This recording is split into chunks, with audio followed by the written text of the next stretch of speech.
In today's video, I'll teach you how you can easily generate, enable as well as disable Gmeet link from the Google Classroom.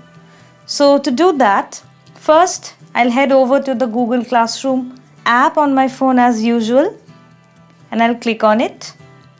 And I'll click on the practice classroom which I've created to show you demo. Now I'll click the gear icon on the top right corner and I'll scroll down.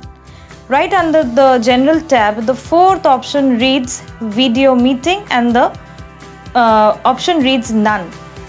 Click on the three dots on the right side and you will see generate meeting link option is being displayed. When you click on it, the video meeting link will be displayed to you, and there will be this option which will be active by default known as visible to students. You can click on it and then easily head back to the classroom to see the video icon on the top.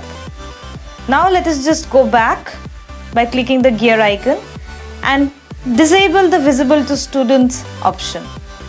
So when I do that and save it, you see the video icon disappears.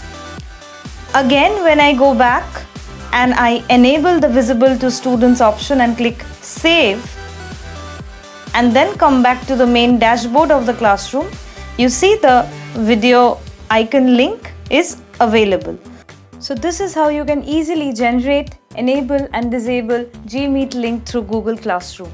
It is a good idea to regenerate the Gmeet link and also make it invisible to the students once the class is over, so that you can prevent any unsolicited activity in the Google Classroom or especially on the Gmeet sessions when you are conducting a class with your students. I hope you found this video useful. Stay tuned to Whimsy Crafter for more such video.